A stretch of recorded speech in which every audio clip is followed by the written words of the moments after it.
Erecting a bridge cutting through East Africa's economic hub in just 2 years seems an impossible job. But it is what has been happening in Nairobi since July 2020.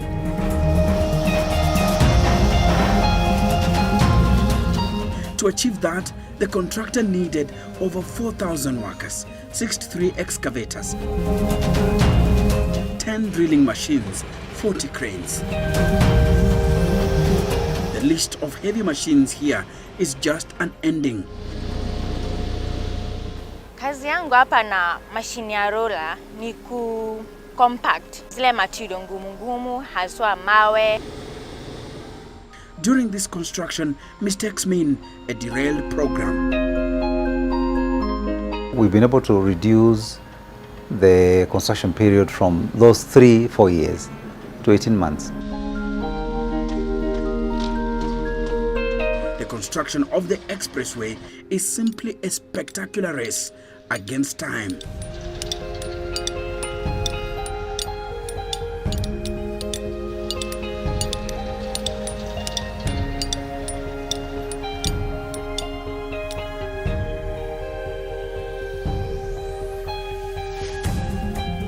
Nairobi, a city with over 5 million residents. The road between the JKA and Westlands is the most important channel in the entire East Africa region.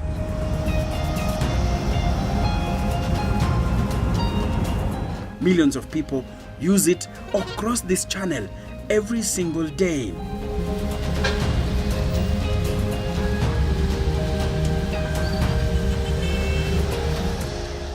For over a year now, a construction project has been taking place in the Kenyan capital. If successful, the project will change the lives of many city dwellers forever.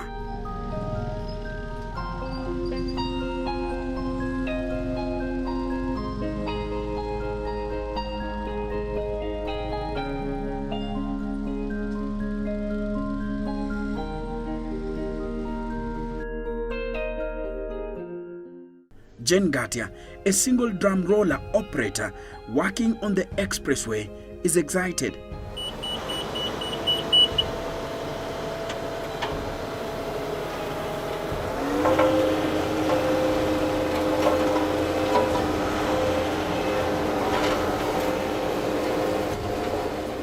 First, wanna feel niko blessed to be here.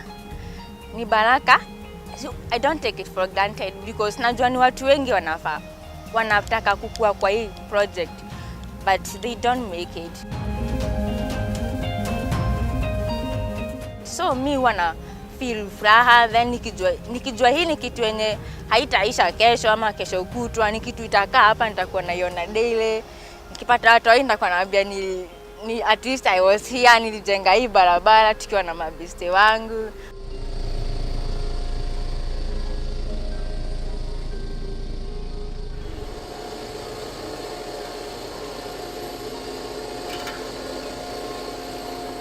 The Kenyan capital is constantly changing.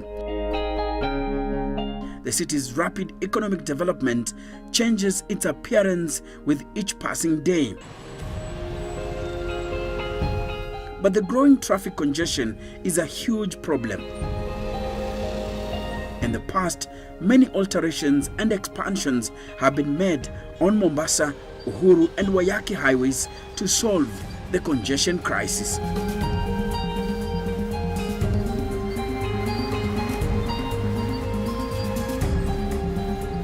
But the results have rather been disappointing. You know, Nairobi is the only city in the global south to host United Nations headquarters. Now, for United Nations, they look at many things for them to stay. One of them is the state of the infrastructure. They need to know, for example, if there was an emergency, how would they be evacuated as quickly as possible from United Nations headquarters to the airport. Traffic congestion has been Nairobi's nightmare for decades. Nairobi Metropolitan Area Transport Authority estimates that the city loses about 1 billion annually due to traffic snarl-ups. But that is bound to change as the government constructs modern roads like this one.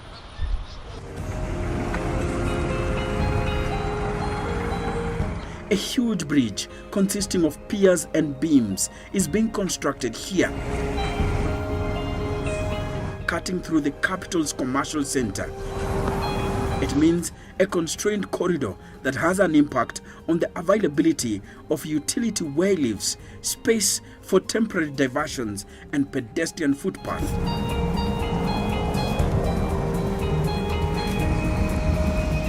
The biggest challenge is city dwellers continuing to use the road during the construction period.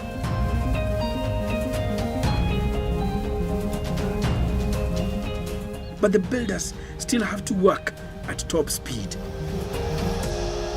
Kazi tunafanya non-stop. Lazima tufanye usiku na mchana ili tukamilishe mradi on time. Of course, the biggest constraint, and I know Kenyans have suffered tremendously, is traffic congestion. Some challenges were because of construction, but primarily the challenges still remain human behavior. You know, this habit of Kenyans of overlapping, we're so impatient. Whereas if we stayed on file, on queue, we'll still be able to move, So what we've had to do is go and actually fence in quite a big stretch of the Mlolongo area, because one of the critical crises then was people detouring, turning around, U-turns even when they're not in there, and declaring my shop is across on the other side, I can go across anyhow. You understand? But of course, we also take responsibility. The contractor has been given very clear instructions all along that even when we are building, we cannot reduce the accessway to less than 2 lanes. And we've also had to close the weighbridge completely, so trucks are being checked a little bit ahead and after they pass around the southern bypass. A giant pop-up construction project. When completed, the expressway will have a 15-kilometer bridge, 11 interchanges, 15 entry and 14 exit ramps, 8 footbridges, 4 underpasses, 2 pedestrian underpasses, 27 toll stations, and 27 kilometers of elevated and ground level lines. This mega project will create East Africa's longest bridge and attracts the attention of the region. We shall move 30,000 vehicles from the ground level to the top level. Meaning, even you and I now can be left down there to drive as fast as we can, because the traffic will have moved from ground level. 30,000 vehicles removed from the corridor goes upstairs, which means most likely the speed also down there becomes even a lot faster. And the expectations of Kenyans, as you're asking, is not just to see the highway, the expressway, but to have a benefit. Currently, as you travel anywhere in Nairobi, like I live in Kasukari, and a normal day it takes me 2.5 hours to come in here. And the culprit is the Uhuru Highway, because from Pangani I must cross it. From Forest Road I must cross it. When I'm lucky, on the weekends, it's a journey of 15 minutes. And that is what the expressway will do for us. We expect, as soon as people are able to use it responsibly, travel time anywhere in Nairobi that is impacted by the expressway will come down from the 2.5 hours you spend, or 3 hours or 4 hours going to Mlolongo, to, you cannot believe it, 30 and 20 minutes. Nairobi, a city with many decades of history, has become an international destination for developers and organizations.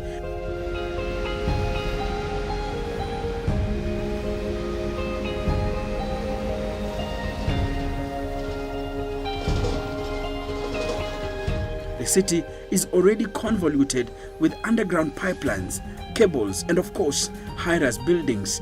These are challenges that designers and builders have had to deal with on a daily basis.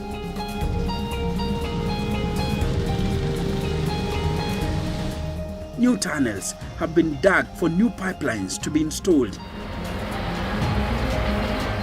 The expressway line crosses through the center of Nairobi, causing a tough problem for designers. The new road must pass close to the city's tall buildings.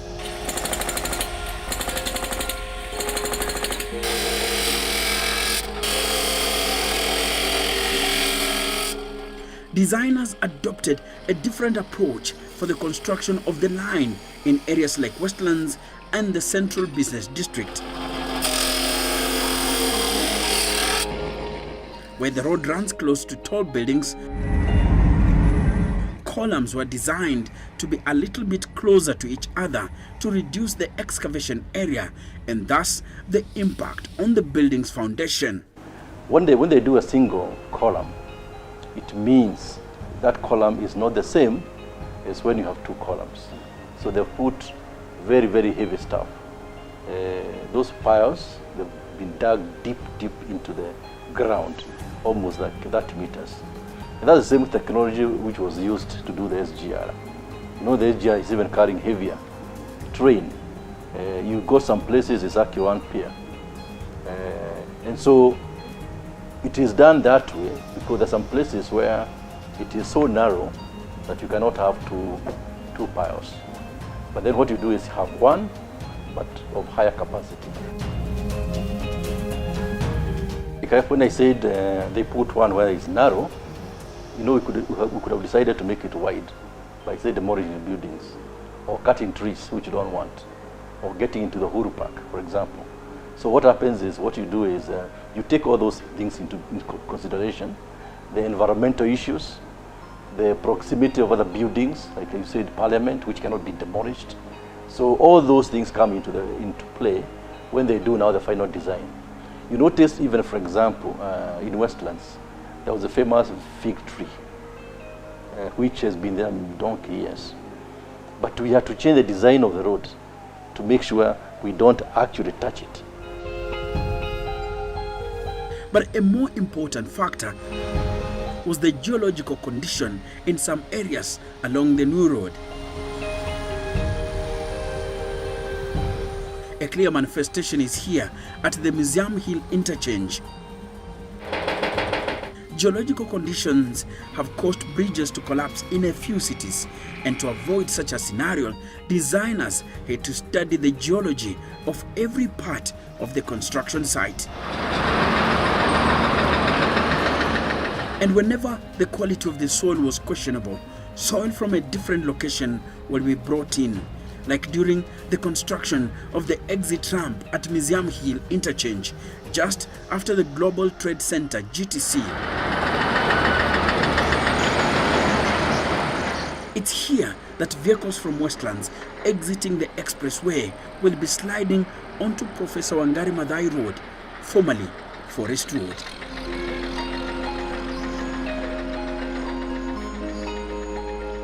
Nairobi was a colonial city in the past. The city was laid out in a rectangular pattern with a central, southern, northern, and western axis. They all revolved around this trunk road. Nairobi still retains this pattern, which determines the construction of major roads in the city. That is how crucial the expressway will be. Nairobi is becoming a big city with a high population and buildings of high density. The increased architectural density and traffic congestion have necessitated accelerated expressway construction. Imagine doing a road construction through the CBD over 4 years. What it could have meant in terms of congestion. You know, what people say that they slept along Mombasa Road one day. We don't want it to be recurring over 4 years. That's too long. So we said we shall do what we can to actually reduce the time by half, more than half. So instead of 4 years, to be done by less than 2 years. Chinese approach towards work, I admire it a lot because supervision with the Chinese teams is very critical. It's a standard principle of construction. People on a construction site like this that is employing, I'll say roughly 4,500 Kenyans, right, at different levels. People are broken down into what we call work gangs. 30 strong, 10 strong, and every work gang has a supervisor whose job is not to build. His job is to follow you. You deliver work at the right pace, at the right quality. The erection of columns and the construction of piers have been quite phenomenal. Once done, concrete beams or girders are pieced together on top of the piers.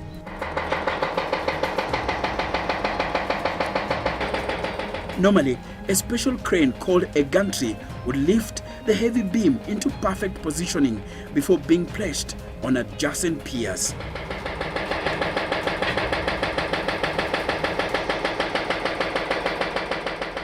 The piers and beams are of different sizes and designs, and so builders must ensure they fit into each other seamlessly.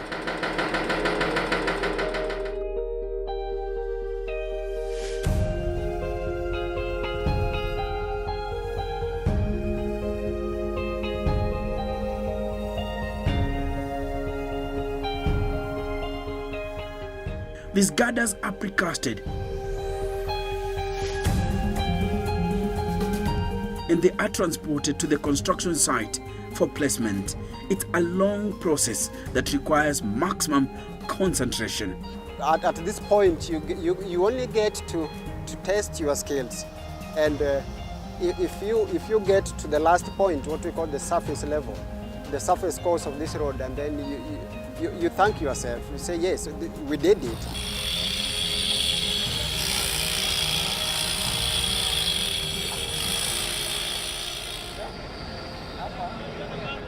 The lining process then follows behind them all.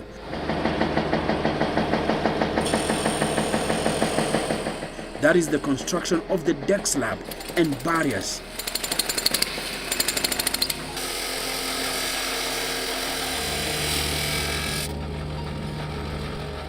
The girder spacing is controlled by the ability of the concrete deck slab.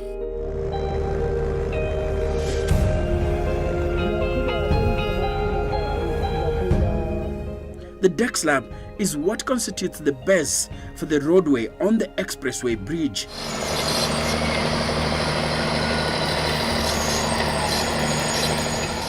The deck must be sturdy enough to withstand constant pressure from moving vehicles and natural forces like wind and earthquakes. It's the only way traffic safety can be guaranteed. When you talk about how do we make sure that it will last, or for structural works, more especially the pillars, the abutments, the bridges you're talking about, we have the supervision teams.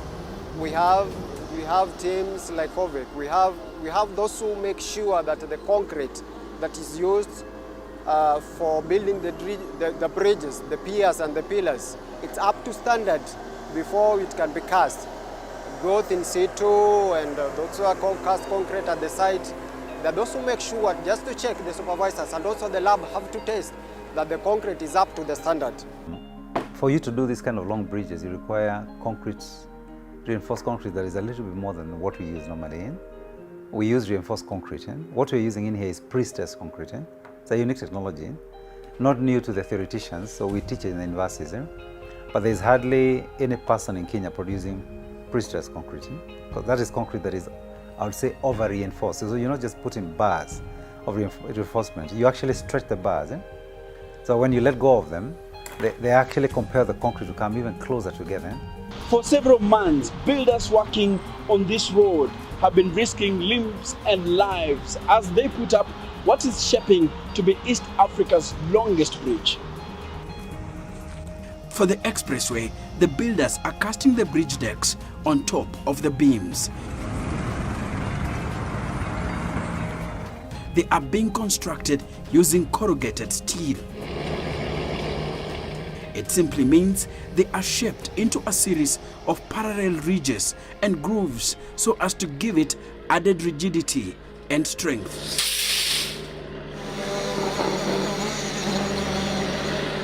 They are then filled with concrete for traffic.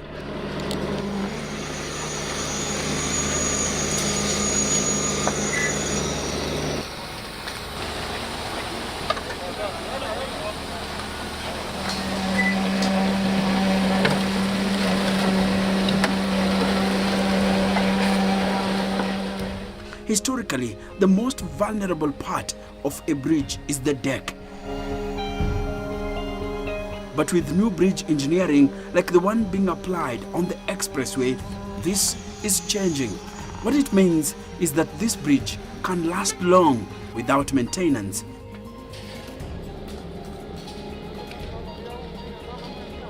The steel being used here is specifically designed for bridges to increase toughness and durability. The government argues that the expressway and the bus rapid transit system will ensure a 24-hour economy, and so builders must ensure the road conforms to that. I would say this is a mega project for me. I did also some other projects, the small projects before working with SGR, but the experience again from working in the city, the challenges that come along with it, it's a big win for me, and I also get to learn more. As much as being the site engineer, the civil engineer, I get to learn from Chinese, I get to learn from my colleagues. On top of the elevated part of the bridge, these workers are building barriers for the dual carriage road. The outer barriers and the inner barriers that separate vehicles moving in the opposite direction. They first begin by constructing a steel frame, then wrap it with a steel mold that will give the barrier made of concrete and steel its shape. Steel gives it toughness with the likelihood of cars losing control and hitting it. Then it's filled with concrete. But the inner barrier is not just a concrete wall separating lanes. The wall is being constructed with 3 inbuilt pipes.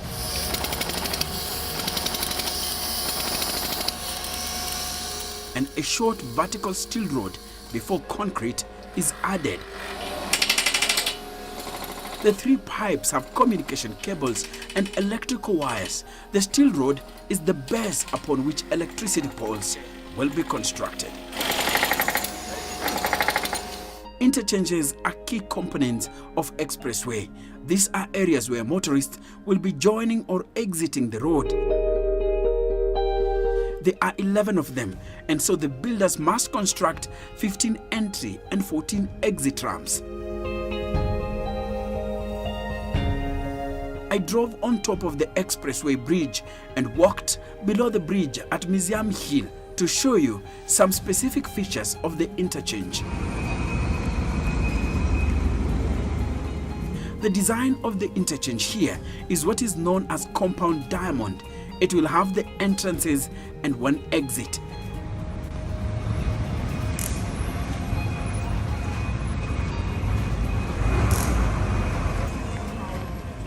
This is the entry ramp to Museum Hill Interchange from Westlands.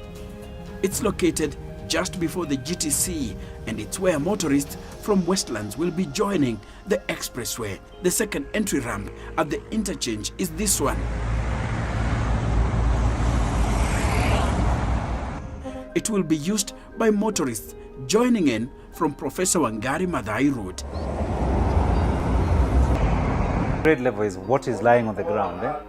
Yeah, what is lying on the ground, and as we raise it up, you notice when we are raising it up, we don't raise it on a bridge.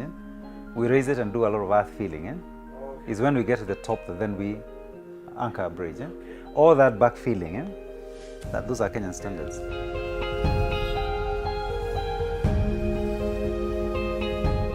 Each and every entry and exit ramp will have a toll station for checking in and for billing. In pricing the toll, we have thought carefully about the common man, the common mwananchi. And the idea is to make sure it is affordable by everybody. For example, it ranges from around 100 shillings, which is about $1, to about 1,500 shillings, which is $150 US. So if you are mwananchi with a small vehicle, you can just pay 100 bob. That's the minimum. Depending, of course, on the length of the expressway you're going to use. So, Enoch, how did Bob? I think given the kind of benefit it will bring to people, it is something I think which is value for money. But of course, 1,500, that's for the big trucks, which are going from one end to the other.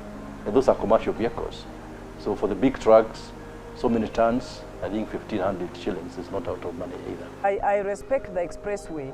I don't condemn it. It's a good, infrastructure development. I have traveled to Mexico. I've seen one which is much longer than this one. And it's also an exclusive lane. And in any case, the one of Mexico didn't have the BRT under. But the question is, okay, it can have both. It will have expressway running up and BRT running down. Is that already conceptualized? I'm seeing the expressway going on. I've not seen where stations are being developed. I've not.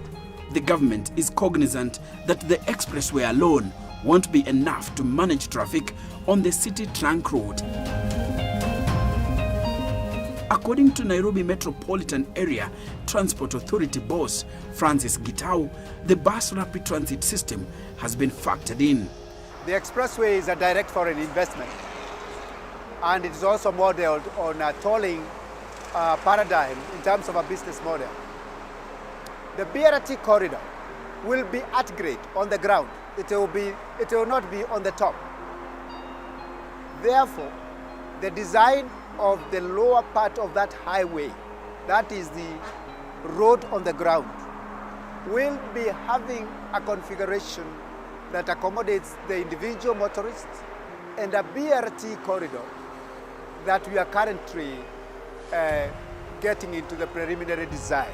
Maybe they are embedded in that conceptualization, which is good. That will at least, we can say that that's a balance. It was a balance of elite interest and ordinary people's interest.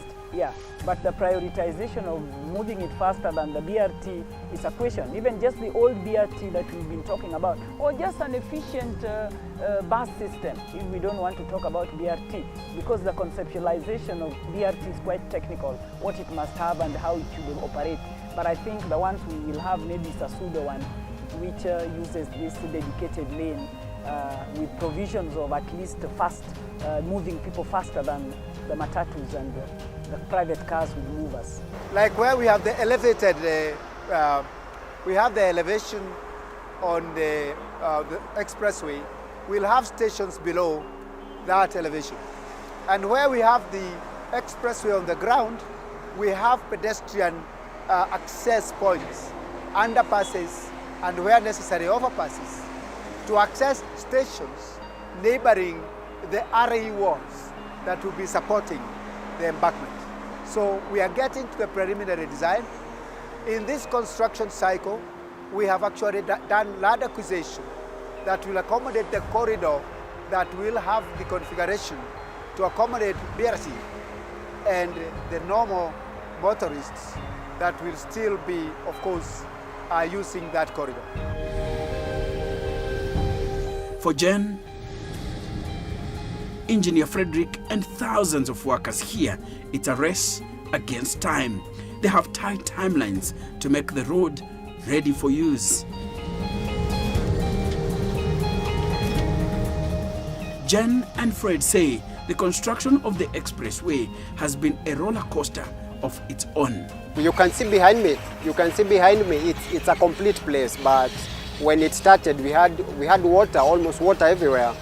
So we had submissive pumps, we had other pumps, and we had also the excavators to help us take out all this water. And then, according to the constructional design, laying the stones with the right design, laying the material, the suitable material according to the design, it helped us a lot. The technology, let me say the technology. Hii machine shift roller, kazi yake ni ku compact. When a compact like kama mchanga iko juu, kuna ile kiwango inafaa iende chini. So huwa na compact mpaka till the engineer mwenyewe aniambie kiwango yenyewe imefika. My name is Enoch Sikoli, and I am the Kenyan historian.